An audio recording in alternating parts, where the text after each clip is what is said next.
होंगे और आप अपने स्टडी को बहुत ही बेहतरीन वे में कर रहे हो। और अभी आप हमारा ये वीडियो पे क्लिक किए होंगे तो डेफिनेटली मुझे पता है कि आपने थंबनेल देख के ही क्लिक किया होगा।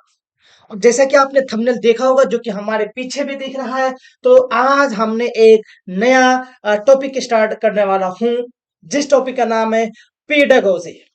वैसे तो पेडागोजी सीडी पे भी जरूरी है, लैंग्वेज 1 में भी जरूरी है, लैंग्वेज 2 में भी जरूरी है, साइंस एंड मैथ में भी जरूरी है। लेकिन आज जो पेडागोजी हम बात करने वाले हैं दोस्तों, वो मैथमेटिक्स का पेडागोजी है। गणित के पेडागोजी के बारे में बात करेंगे। जैसे कि दोस्तों गणित का जो है वो 30 पेपर 2 में 30 क्वेश्चन पूछे जाएंगे। उस 30 क्वेश्चन में लगभग 10 से 12 क्वेश्चन पेडागोजी से होने वाले हैं। तो डेफिनेटली पेडागोजी एक बहुत बड़ा रोल रखता है अपना पूरे टेट के एग्जाम में, सीटेट के एग्जाम में तो रखता ही रखता है। लेकिन ये मैथ में भी जो 30 क्वेश्चन पूछे जाएंगे, इसमें भी अपना काफी बड़ा रोल रखने वाला है। तो क्यों नहीं हम लोग इस रोल को बहुत ही रोल मॉडल में पढ़े।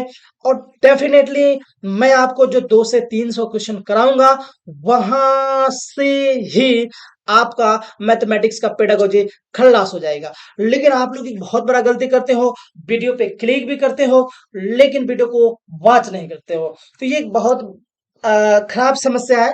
कृपा कर वीडियो को देखिए, क्योंकि आप किसी के वर्षों की मेहनत को एक आध मिनट में आप जज नहीं कर सकते हैं। यहाँ पे कोई एक्टिंग की क्लास तो है नहीं कि किसी भी क्षण का एक्टिंग आप जब क्लिक किए शॉर्ट में वो आपको पसंद आ जाएगा। ऐसा बिल्कुल नहीं है दोस्तों। तो कृपया कर आप क्लास को देखें, समझे। अगर आपको लगता हो कि नहीं यार इसमें किसी चीज की जरूरत है, तो आप हमें कमेंट सेक्शन में बताएं, क्योंकि कमेंट सेक्शन आप लोग के लिए ही खुला।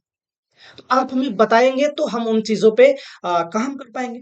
क्योंकि दुनिया का हर वह काम या हर वह चीज हर कोई नहीं सीखा होता है। सब अपने अपने फील्ड के लिए होते हैं, है ना। उसमें भी सीनियर और जूनियर होते हैं, तो जरूरी नहीं है कि वह सारी ज्ञान सारी नॉलेज लेके हम यहाँ पे बैठे।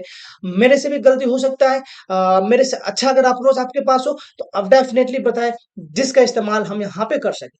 तो दोस्तों बिना देरी के स्टार्ट करते हैं ये पेड वाला पेज फ्री में। और ये आज का क्लास फर्स्ट है मैथमेटिक्स पेडागोजी का।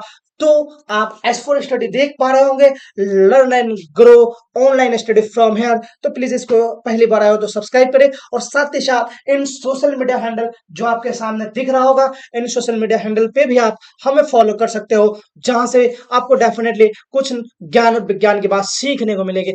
चलिए स्टार्ट करते हैं आज का ये प्रेसेशन जो कि मैथमेटिक्स पेडागोजी है। अब आते हैं क्वेश्चन नंबर 1 की तरफ, है ना। हर बार की तरह इस बार भी मैंने वीडियो का लेंथ छोटा रखा है। ड्यू टू रीजन ये है कि बड़ा वीडियो होते ही स्टूडेंट धक से निकलते हैं ना, स्टूडेंट पढ़ना पसंद नहीं करते। इसलिए हमने इस वीडियो का भी लेंथ छोटा ही रखा है। शायद देखते हैं क्या है आगे। पहला क्वेश्चन आता है कि रूब्रिक के माध्यम से आकलन करने के बारे में कौन सा निर्देश सबसे कम रूप से उपयुक्त होता है। पहला क्वेश्चन क्या है, रूब्रिक के माध्यम से आकलन करने के बारे में कौन सा निर्देश सबसे कम उपयोग होता है ना दोस्तों। आंसर की ओर आते हैं तो ये पाठ की योजना अच्छी तरह से बनाने में सहायता प्रदान करता है। पहला ऑप्शन तो ये हुआ। दूसरा ऑप्शन हुआ विद्यार्थियों को समग्रता के आधार पर ग्रेड देने में सहायता प्रदान करता है, ग्रेड देने में सहायता प्रदान करता है। तीसरा अनेक उत्तरों वाले प्रश्नों के आकलन में सहायता करता है। और चौथा जो है फ्रेंड, वह विश्वसनीय प्रश्न पत्र तैयार करने में सहायता प्रदान करता है। तो देखिए रूब्रिक के माध्यम से जो आकलन किया जाता है, उसमें जो सबसे कम रूप से उपयुक्त होता है वह है हमारा अनेक उत्तरों वाले प्रश्नों के आकलन में सहायता, है ना। अनेक उत्तर वाले प्रश्नों के मीन्स इसका करेक्ट ऑप्शन जो है बेटा वह तीसरा हो जाएगा। फर्स्ट वाले क्वेश्चन का आंसर तीसरा हो जाएगा। दूसरे क्वेश्चन की ओर आते हैं। गणित कक्षा में जियो बोर्ड, हाँ जियो बोर्ड, बिंदियों वाला ग्रेड पेपर, कटआउट, टेलीग्राम का उपयोग करना से संबंधित विभिन्न अवधारणाओं को विकसित करने में सहायता प्रदान करता है। आकृतियों को, बीज गणित को, मापन को, आंकड़ों का प्रबंधन। और डेफिनेटली दोस्तों ये क्वेश्चन में ही छुपा है इसका आंसर। ये चीजों का उपयोग हम इसलिए करते हैं ताकि हम आकृति को अच्छे शेप दे सके। मीन्स भाई इसका आंसर जो है वो फर्स्ट हो जाएगा। चलिए तीसरे क्वेश्चन की ओर आते हैं। गणित सार संग्रह किस भारतीय गणितज्ञ का काम है? हमारे आर्यभट्ट महान द्वारा, ब्रह्मगुप्त, महावीर, और इन सब में सबसे पूजनीय श्रीनिवास रामानुजन, जो कि मेरे बहुत ही फेवरेट गणितज्ञ है ना, श्रीनिवास रामानुजन है ना। इनका स्टोरी मैं बहुत बार लोगों को सुनाया हूँ।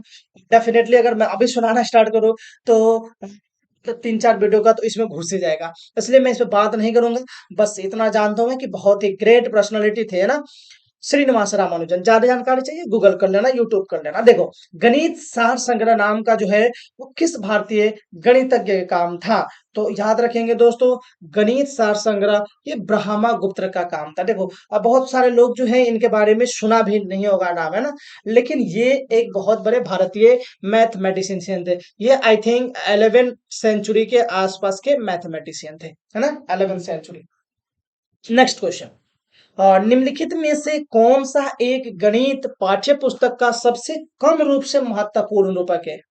अवधारणा से संबंधित रंग बिरंगे चित्र, अवधारणाओं और उप अवधारणाओं को उजागर करना, दैनिक जीवन के साथ गणितीय अवधारणाओं को जोड़ना, और चौथा, मानव क्रियाविधियों की दक्षता के लिए अधिक संख्या में अभ्यास प्रश्न करना। तो चलिए इसका आंसर देखते हैं चौथे नंबर का।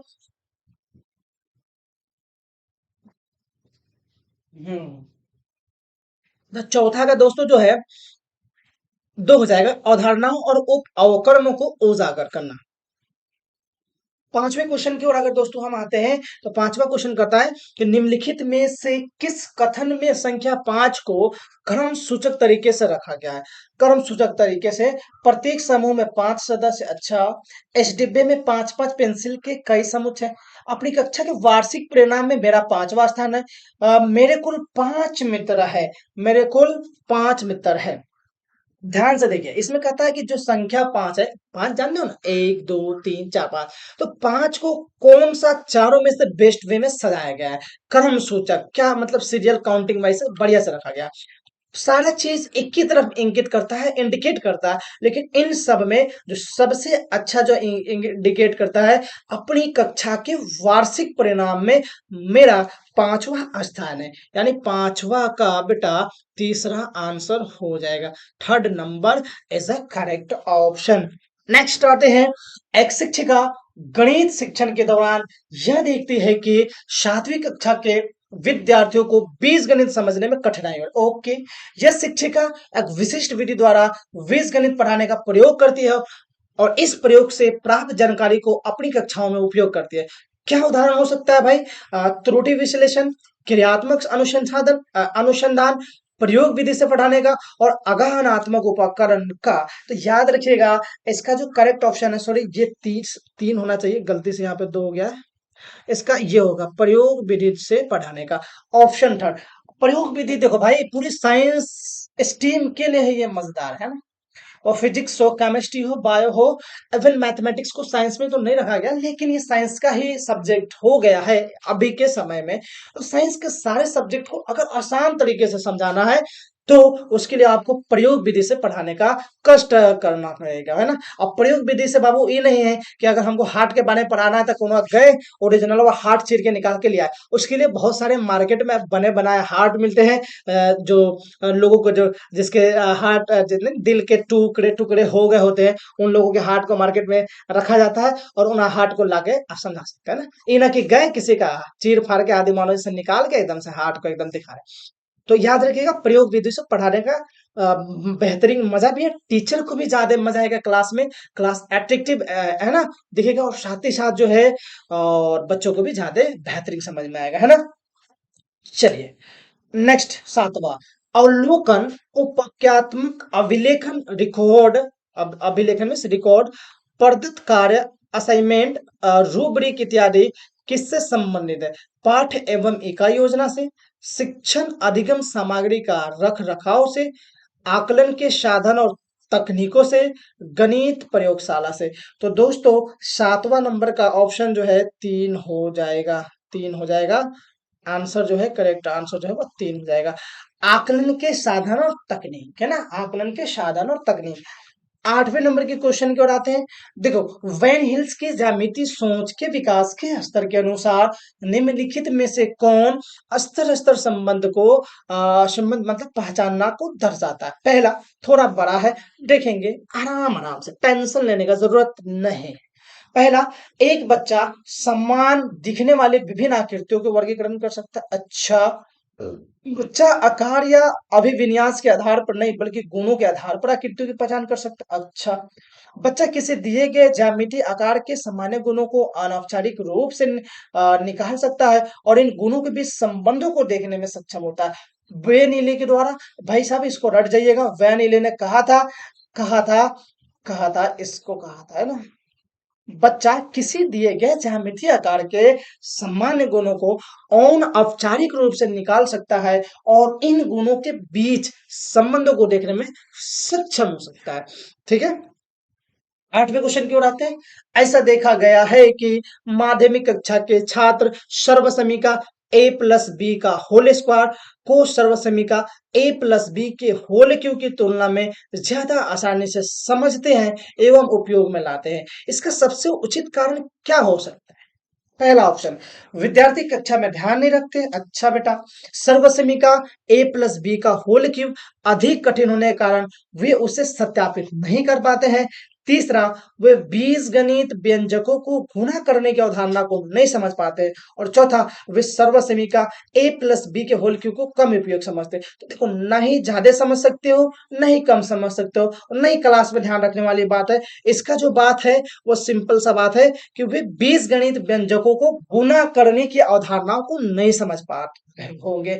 क्यों? ए प्लस बी का होल स्क्वायर का मतलब हुआ कि अपन उसको 2 बार मल्टीप्लाई कर रहे हैं, लेकिन वही ए प्लस बी का होल क्यूब है, इसका मतलब 3 बार कर रहे हैं, तो हमें डिफिकल्ट हो रहा है। तो सिंपल सा लॉजिक इसका तीसरा है।